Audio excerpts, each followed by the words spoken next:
Hey guys, what's going on? Mike the Caveman Q here again, Paleo Problem Island, MikeTheCaveman.com. Today's question is, should you be doing ozone therapy? I'm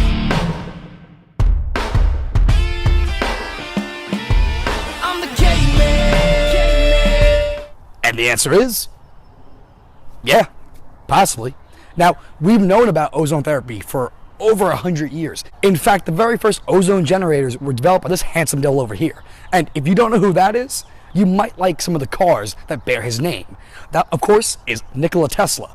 And he is one of the greatest inventors of all time. And he, in fact, developed the very first patent here in the United States for ozone generators, along with the Tesla Ozone Company, where he went and put ozone through olive oil and other herbs and sold it to doctors. Crazy history side note, but honestly, if Tesla believed in it, that's really all you need to know. But back to modern times. Ozone refers to a specific type of oxygen known as O3, because there are 3 of them bound up in that molecule. And because of that, it is a very volatile and unstable molecule. And to be clear, because of that, a lot of the concerns come that when it's inhaled, it can go and create hydrogen peroxide and aldehydes inside your lungs and cause damage.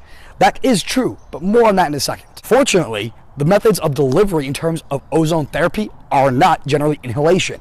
There are a number of ways you can do it, but the most researched are major and minor autohemotherapy. But basically, you're going taking your blood, it's getting ozonated, and going to inject it back in through IV. The difference between the two is whether it's going back into your blood or going into the muscle, but that's beyond the scope of the video for now. Other options, though, include ozonated water and injections.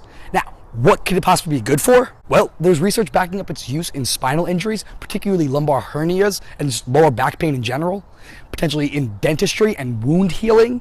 It has potent antimicrobial and antiviral effects. It can kill things flat. It also may have benefit in age-related macular degeneration, so loss of eyesight, neurodegenerative diseases, so Alzheimer's, Parkinson's, ALS, MS, etc. It may have anti-inflammatory activity, so combined with its antimicrobial activity, it could be beneficial in chronic Lyme and possibly even cancer. In fact, there's literature indicating that it is selective to cancer cells, inducing necrosis or cell death versus apoptosis, which is cell suicide.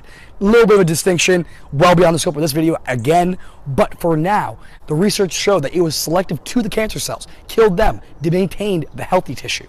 Now, one study, a lot more work to be done, but the potential is there. The proposed mechanism, though, is by way of acting as a hormetic stressor. Now, we've talked about that a whole bunch before, too. But as a quick example, let's take exercise. If you do a little bit, great idea. If you do way too much, very bad idea. The reason being, you're generating oxidative stress. You're creating free radicals, and those can go and cause damage to the system. Well, with the ozone therapy, what you're doing is you're inducing mild oxidative stress. The creation of those reactive oxygen species causes your body to upregulate its antioxidant capacity, and in the process, it releases glutathione peroxidase and manganese superoxide dismutase. Those are 2 key antioxidants at a part of your innate system that, in response to excess free radicals, get released to help clean up the damage. The thought is that the ozone therapy will cause a little bit of damage, and your body will adapt with a stronger response, being able to take out the pathological issues. Now again, to be clear, while there is clinical evidence behind it and a lot of anecdotal stories to back it up, there still is a lot of research to be done.